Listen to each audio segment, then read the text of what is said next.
esta palavra que Cristo fala já um pouco antes dele entregar o seu Espírito, dele render o seu Espírito. Eu te peço que você abra a sua Bíblia no Evangelho de João, capítulo 19. João, capítulo de número 19, do verso 28 até o verso de número 31. Evangelho de João, capítulo 19, do verso 28 até o verso de número 31.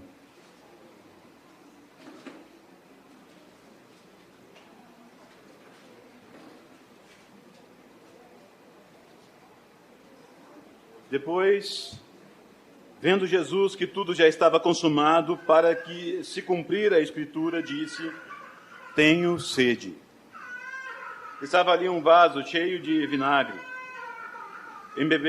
Embeberam de vinagre uma esponja e, fixando-a num caniço de isopo, lhe chegaram à boca. Quando, pois, Jesus tomou o vinagre, disse: está consumado. E, inclinando a cabeça, rendeu o Espírito. Nós vamos nos voltar mais para o primeiro verso que nós lemos, o verso de número 18.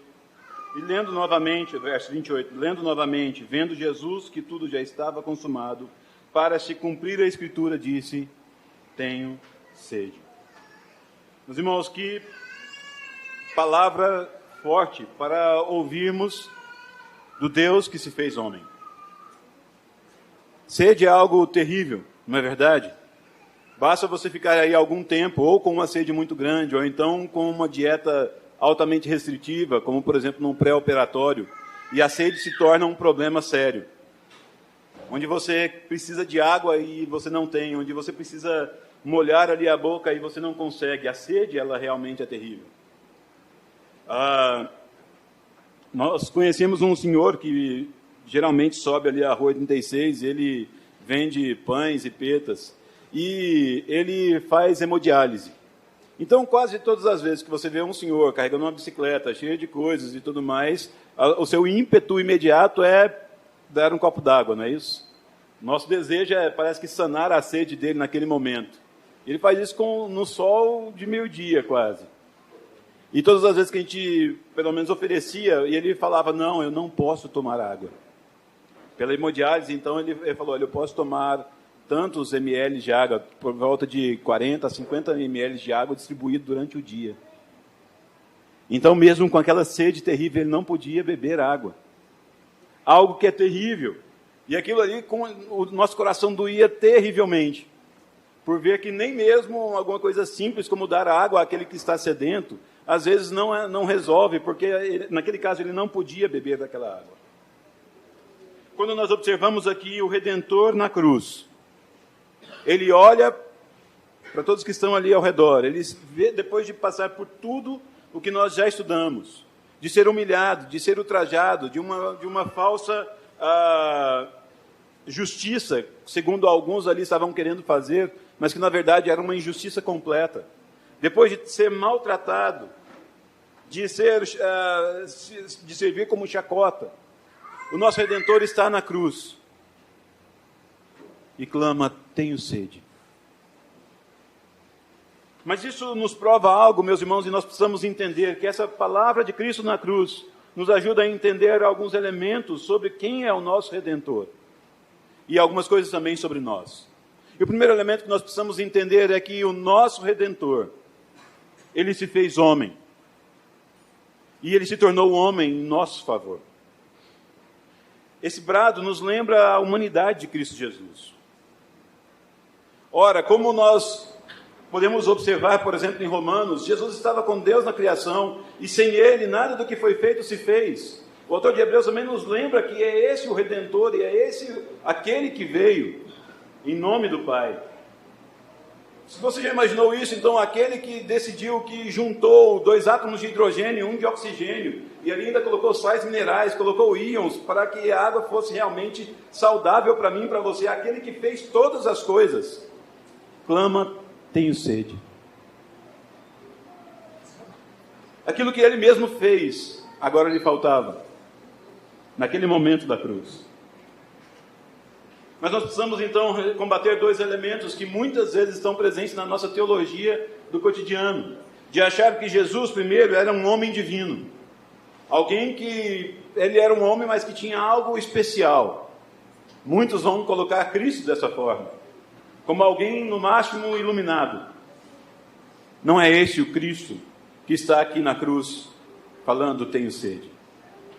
Também não é um Deus que se humanizou, ou, se você preferir, um Deus nos padrões greco-romanos, que tem as características de homens, que tem as peculiaridades dos homens, simplesmente. Não é isso.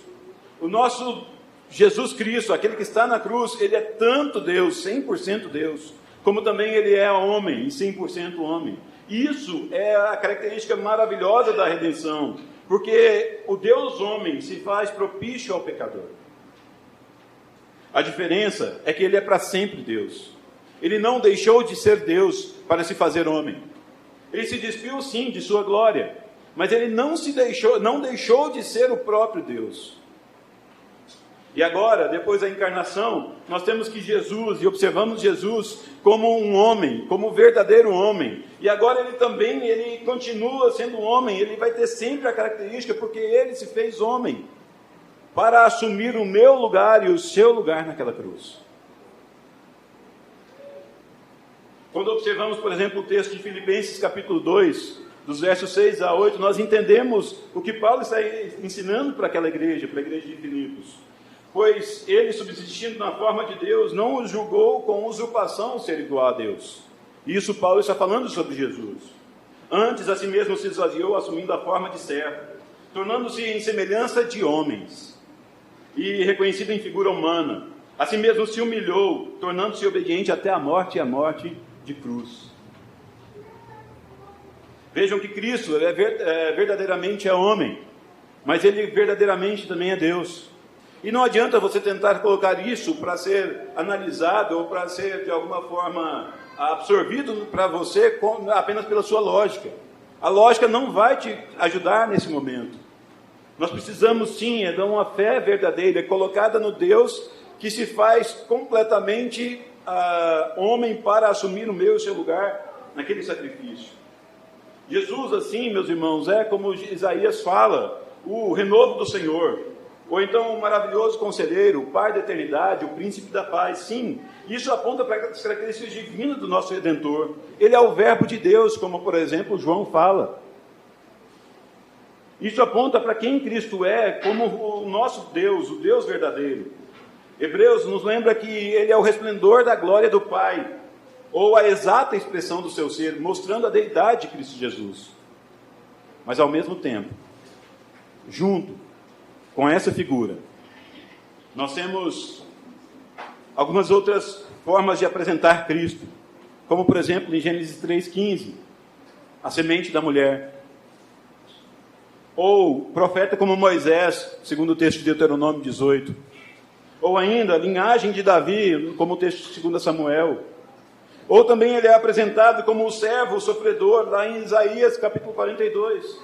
Os conhecidos cânticos do servo sofredor. É um homem de dores, como Isaías 53 nos mostra. Veja que então, tanto a característica divina quanto a característica humana se encontram em Cristo Jesus. E ele verdadeiramente é os dois. Quando nós entendemos isso, nós vemos que aquele brado na cruz, tenho sede, ele está falando sobre essa humanidade de Cristo, sendo Deus, homem. Mas também mostra toda a intensidade do seu sofrimento, uma intensidade de um sofrimento físico. Se você vê qualquer um dos filmes que colocam a paixão de Cristo, eles quase sempre mostram muito a questão do sofrimento físico de Jesus como um elemento máximo daquilo que pode gerar dor, ou daquilo que pode gerar até desespero, olhando apenas pela visão humana. Mas a intensidade do sofrimento de Cristo vai muito além apenas da dor física. Ela é real na dor física, mas ela também é real no seu próprio espírito. O fato de ser abandonado pelo Pai para assumir o meu e o seu pecado. O fato de sentir todo o peso do pecado, meu e seu, naquela cruz, imprime a ele uma dor terrível, desgastante, que o faz realmente clamar, tenho sede. Mas esse brado dele na cruz também nos lembra algo, meus irmãos, que você pode observar comigo aí no verso de número 28. O zelo que Cristo tem pelas Escrituras. Observe como João coloca isso de maneira clara, no verso 28. Depois, ou seja, esse depois refere-se a tudo que já havia acontecido, até o fato da sua crucificação. Então, depois, vendo Jesus que tudo já estava consumado, para se cumprir a Escritura, disse: tenho sede. O zelo de Cristo Jesus pela palavra do Senhor é tão grande, que naquele momento de dor, que naquele momento terrível, ele clama e ele fala: eu tenho sede. Para se cumprir as Escrituras, é o que João mostra. O zelo de Cristo em fazer tudo segundo a vontade do Pai. O zelo de Cristo em cumprir completamente aquilo que ele estava designado para fazer. Se você observa comigo o Salmo de número 69, eu peço que você abra o Salmo de número 69. Esse é um salmo messiânico, é um salmo que de uma forma incrível fala todos os passos de Cristo na cruz. Fala sobre fazerem chacota do seu nome, sobre repartir as suas vestes e lançar sorte sobre elas. Fala sobre ser humilhado. Veja comigo o Salmo de número 69, o verso de número 21.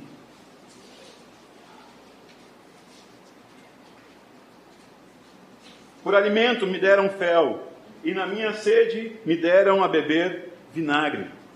Se você observar esse salmo todo, ele está falando de cada um dos passos de Jesus, antes mesmo do ponto final aqui, que já fala essa questão de tenho sede e o está consumado.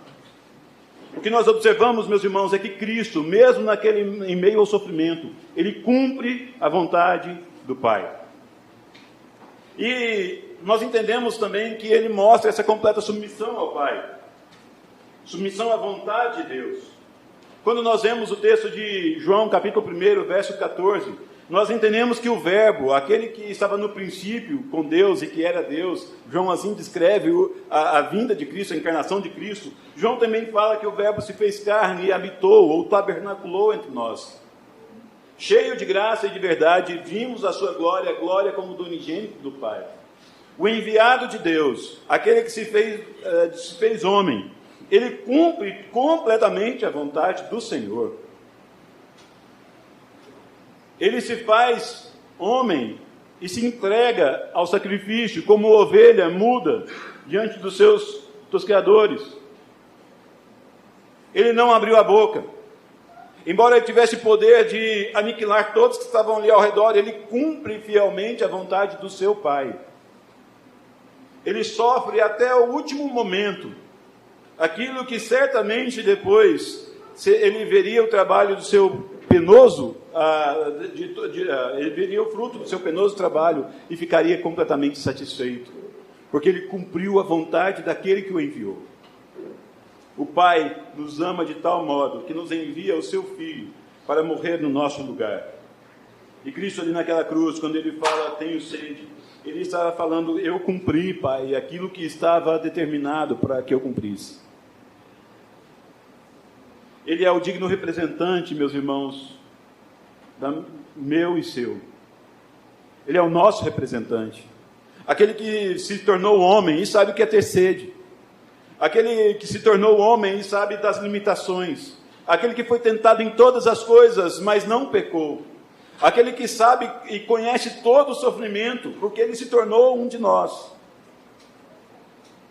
Ele, quando fala que tem sede, ele está falando, eu sou o representante justo de vocês. Nós lemos no início o profeta Isaías também falando, todos que estão com sede, venham e bebam da água. Vocês que não têm dinheiro, não têm condições, venham, é graça.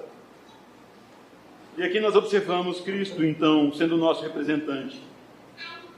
O texto de Hebreus nos lembra que nós não temos um sumo sacerdote que não possa se compadecer de nós, pelo contrário. Ele foi tentado em todas as coisas, a nossa semelhança, mas sem pecado. É esse o Cristo que clama na cruz, tenho sede. Mas algo que você e eu também precisamos entender, que isso é um brado que também flui do meu e do seu coração, quando nós olhamos para quem nós somos. Essa é uma expressão normal, comum do ser humano. Não apenas a sede física, porque essa a gente consegue debelar com uma água, com um líquido. Estou falando de uma sede que ela está dentro do seu coração e dentro do meu coração, que só pode ser suprida por meio de Cristo Jesus. É dessa sede que Jesus fala com aquela mulher lá em Samaria, que estava a tirar água. Olha, se você beber da água que eu lhe der, você jamais terá sede.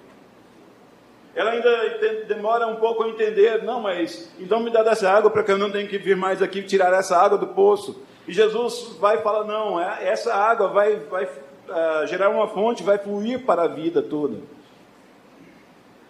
E Jesus é exatamente essa água, meu irmão e minha irmã, e meu amigo nessa manhã. Preste atenção nisso. É Jesus que pode te suprir e pode me suprir na nossa sede terrível. É Ele que pode dar vida àquele que está morto. Ele pode mudar a nossa realidade. O verso 14 de João 4 nos fala que aquele, porém, que beber da água que eu lhe der, nunca mais será sede. Pelo contrário, a água que eu lhe der será nele uma fonte a jorrar para a vida eterna. Você e eu estamos caminhando nessas palavras da cruz e estamos vendo exatamente como Cristo, o Deus que se fez homem, Ele se fez em nosso favor. O que você precisa se lembrar e o que eu preciso me lembrar? Primeiro, que Cristo é o nosso representante, porque Ele é homem como nós. Ele sabe da minha e da sua dor. Mas apenas um Deus poderia morrer no meu e no seu lugar e cumprir completamente a lei. E assim Ele é tanto Deus quanto homem. Cristo cumpriu a vontade do seu Pai em todos os detalhes, porque Ele cumpriu a lei de Deus e cumpriu tudo o que estava nas Escrituras. A pergunta é, como você e eu temos nos aproximado das Escrituras? Como você e eu temos olhado para as Escrituras e visto o Cristo que sofreu em nosso lugar? Será que nos acostumamos com ela? Será que deixamos ela um pouco de lado? Será que nos esquecemos quem é esse o nosso Redentor? E por último, nós precisamos nos lembrar, todos os dias, que a sede do nosso coração, a sede da nossa alma, só pode ser suprida em Cristo Jesus. Nada mais pode suprir você, nada mais pode me suprir. Se nós tivermos consciência disso, meus irmãos, certamente nós voltaremos os nossos olhos para aquela fonte. E nós vamos mais uma vez beber dessa fonte e falar, Senhor, eu preciso do Senhor. E eu quero estar na sua presença para que eu tenha vida de verdade. Que Deus assim nos abençoe a amarmos a palavra de Deus, a reconhecermos quem é o nosso Salvador e a confiarmos nele a nossa vida, e Ele vai suprir todas as nossas necessidades. Feche seus olhos, vamos orar. Pai amado, obrigado porque a sua palavra nos instrui. E vemos, ó Pai, que mesmo por meio do sofrimento de Cristo Jesus, o Senhor nos trouxe vida. Porque Ele é a água viva, ó Pai, a brotar para a vida eterna, e pode transformar o coração mais sedento e mais sequioso. É verdade, Pai, que nós precisamos do Senhor. Nós precisamos dessa água que transforma, que traz vida. Por isso, Pai, te pedimos, ajuda-nos a entender e a compreender a maravilhosa graça do Senhor expressa em Cristo Jesus naquela cruz. O nosso Redentor se fez homem ao ponto de sofrer tudo em nosso favor. Nos ajude agora, ó Pai, a confiar inteiramente no seu sacrifício. E que pela graça nós somos salvos em Cristo Jesus, mediante a fé que o Senhor colocou no nosso coração. Nos ajude, Pai, a não buscarmos